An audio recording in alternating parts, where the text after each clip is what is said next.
Welcome to the 2023 Brain versus Taste Buds Challenge. That's right, everybody. We're about to pick from the rest of the 16 teams in the NCAA men's basketball tournaments with a blind beer taste test, and we'll see how the picks match up as every beer that I like more, that my taste buds like more, will move on in this bracket. We'll see how that compares to my brains picks, which you can go check on my Instagram account, eclectic_yotso. So let's get rolling here. It's about to get nuts. Again, a refresher on points. It'll be 1 point for every correct pick in the round of 16, 2 points in the quarterfinals, 3 points in the semifinals, and 4 points for the champ. However, you also add the seed, so upsets matter. That's how my taste buds were pretty much able to hand it to my brain last year. So we'll see what happens. It's about to get crazy. And we start in the South region with number 1 Alabama over here taking on number 5 San Diego State over here. And as always, we will start with the lower seeds. So let's crack open number 5 San Diego State. Oh, the wonderful sound of beer. All right, let's see what we got here. No idea what I'm drinking.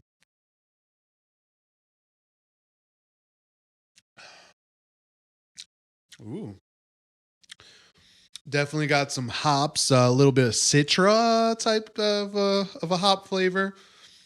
But one of the nice things from that earlier sip, I would have to say, was the grain profile. So let me take another sip there.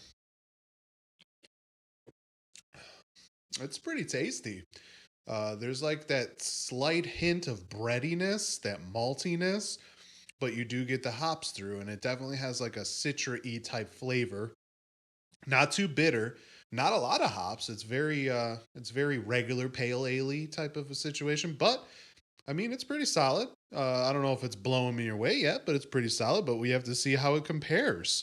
So I'm going to take my palate cleanser, which today is peanut butter filled pretzels, because why not? And that's for the ASMR for you guys. We're going to open up number 1 Alabama now. Let's see how that goes.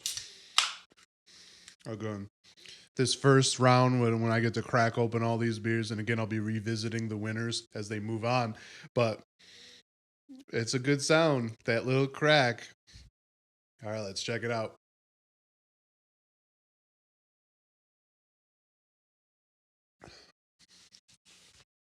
Wow. So we're going to have a hard one right off the bat. 2 beers, actually pretty similar in profile. It's actually pretty insane. And I mean, let's think about it. Number 1 Alabama, number 5 San Diego State. Upset could happen. It's not that nuts. Alabama's been a better team all year, but San Diego State could make something happen. I would say the difference between these 2 beers is I feel like this one has a little bit more of a fusel alcohol. So let's taste it again. It might be a little bit more alcoholic.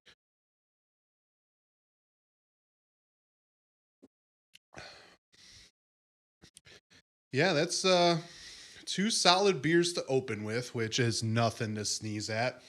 I'm gonna have to jump in one more time before I make my taste bud call here.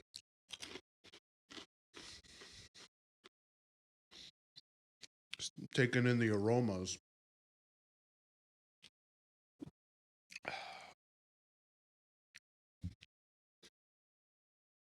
Man, pretty solid.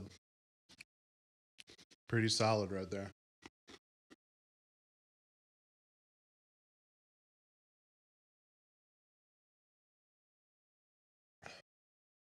There's definitely a stronger hop, and it's more floral.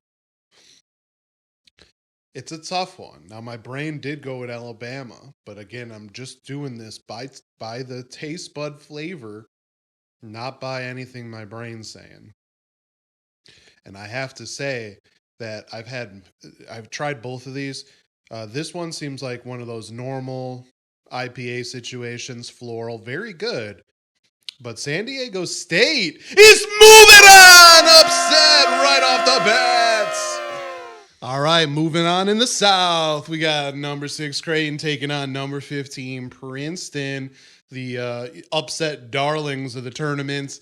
Another 15 seed making it to the Sweet 16. It's a pretty impressive feat, trying to make it to the next round as well. You have to say that number 15 Princeton, nobody had them picking Arizona with any sense. Like, anybody that picked Princeton was just guessing, trying to make a name for themselves in the predictions. But anybody that's actually a fan and watch games did not pick Princeton. And no offense to Princeton, but Arizona was that good. So you got to give Princeton props, man. They pulled off one of the biggest upsets. Obviously, number 16 seed Fairleigh Dickinson had the biggest one of this year, but it's number 15 Princeton still here. So we'll see what their beer tastes like. Let's check this out. It's got some fruity notes in the aroma.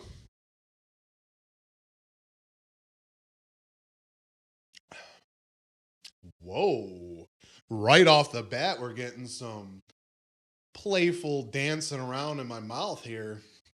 It's a very creamy ale. What is this?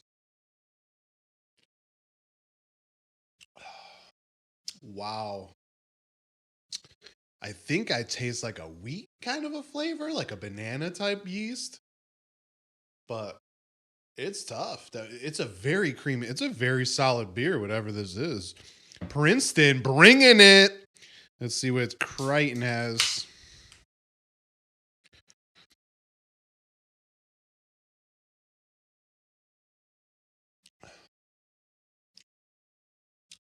Another interesting flavor. Whoa, I don't even know what to think about that. I gotta take another sip.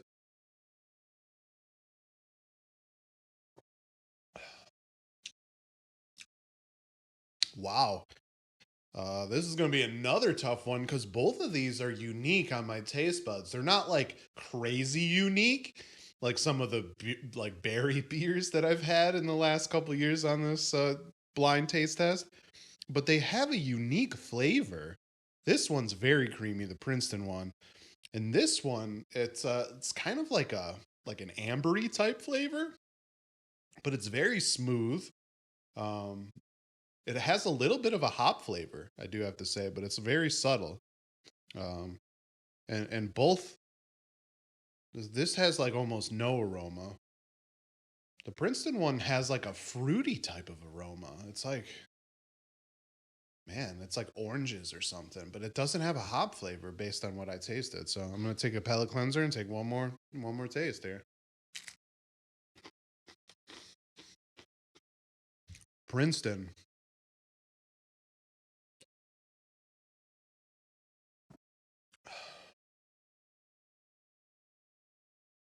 It's funny. It has a fruity aroma, but it doesn't taste like anything like that. There's no flavor of fruit in there. Like, it's just like a creamy, smooth ale. So it must be like a dry hop situation. So I mean, that's pretty solid. Princeton bringing it. And my taste buds get nuts right off the bat. Let's see what Creighton's got.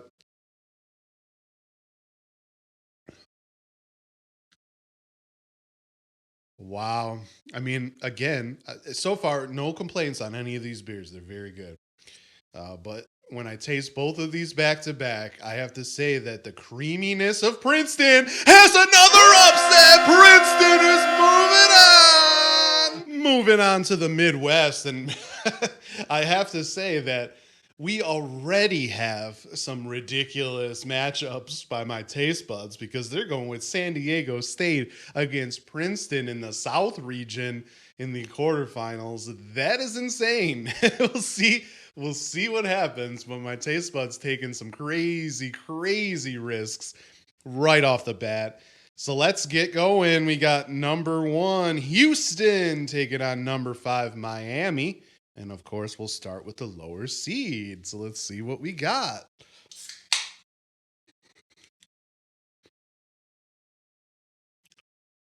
Interesting. That is an interesting aroma, I have to say. Almost like Belgian-y. I've smelled that before on like Belgians, but I'm not sure if there's Belgians in here, so we'll see.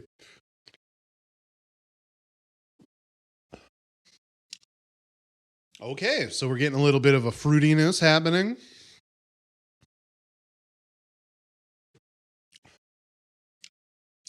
It's like biting into an orange, but it's a very subtle orange, I have to say. I've had some beers where it was like super orangey, and it was hard to think like, is this a sour? Is this a fruit beer? This one I'd say is probably more on the sour side, just like a subtle sour, and it just happens to have like a tangerine orange flavor. It's very tasty, whatever it is. Let's see what Houston has to offer.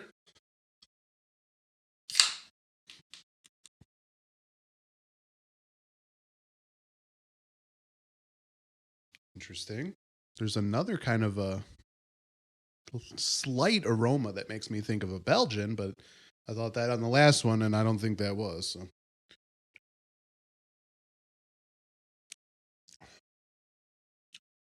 Wow. All right. This is a good matchup. So far, to be honest, all the matchups have ended up being good. Very close. This one is fruit on fruit, like a little orangey, more orangey. But now it's like, now I got to look at the balance. Who has the best balance? Because anybody could just throw some stuff together and get yourself a flavor. But, I want to taste the grains. I want to taste if there's hops. I want to taste a little bit of hops. I want to have aromas. I want to have unique things happening in my mouth for my taste buds to be excited. So I'm going to take a palate cleanser real quick and then take another taste.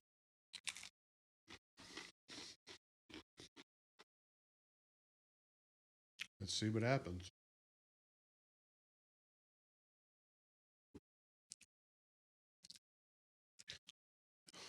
This is a very solid beer. The balance wise, because the subtleness of like the tangerine orangey flavor, it gives you a little bit of like a beer. Like it makes you think you're drinking a pilsner with like an orange in it or something. Like a blue moon type situation. And I've had many good memories on those. So, I have to say Miami is bringing it. And so far, my taste buds are just going nuts with upsets. But we'll see. We'll see. My taste buds have to really think about this, or should I say, taste this.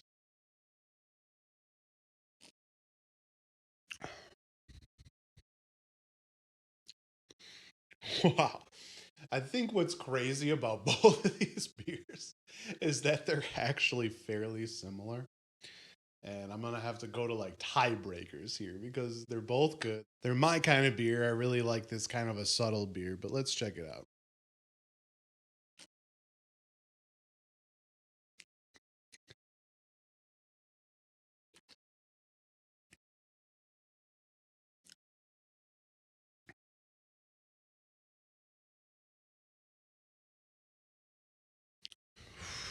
I mean, they're very close.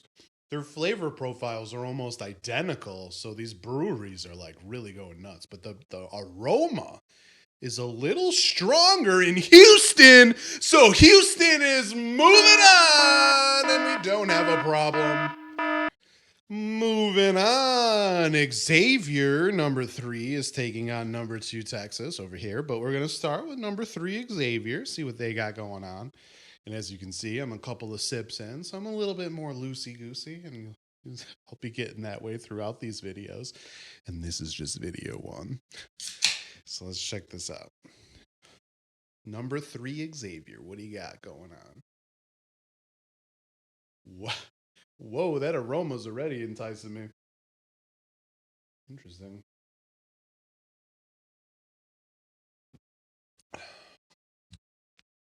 Oh, bringing it. Xavier was my dark horse to make the final 4, and my brain picked him there. And based on the flavor of this beer, my taste buds are thinking highly of them. Let's take one more sip of that because that's good. Oh, man. It's so hard to explain this kind of a beer flavor. Um, it's almost like a white Belgian type of flavor. It's very solid, like a Hoegaarden, I guess would be a good one to compare what the flavor that my taste buds are tasting. It's just really good. It's just I don't. The aroma itself is weird because of that. It like kind of entices you in, but you take that taste and it's just like everything that you've ever dreamed of and more. But we're gonna move on to number 2, Texas, and see if they can handle that because that's pretty intense.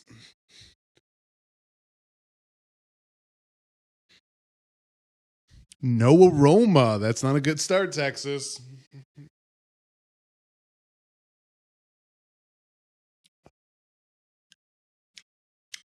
But the beer flavor is not bad. I like how I automatically go to my Italian voice sometimes when I've been taking some sips of booze.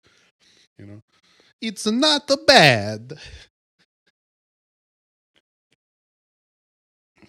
But yeah, that's also a very solid beer. Um, Another one that's hard to describe because of the amount of flavors that go in your taste buds. No aroma, very surprising. But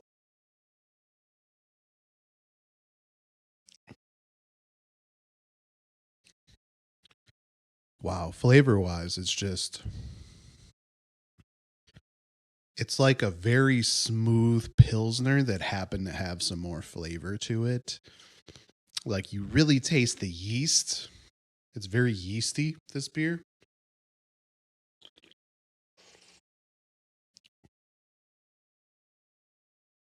Yeah, you definitely get like a little bit of the hint of banana and clove. But yeah, it's solid. Another tough one. I feel like these matchups have been great, by the way. I'm very excited about these matchups. And of course, this is the last tasting of this video, but you can just watch the next video next because both of them came out on the same day. Hey.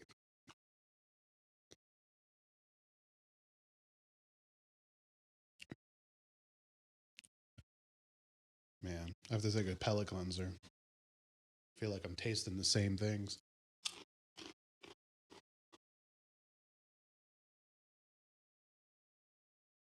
All right.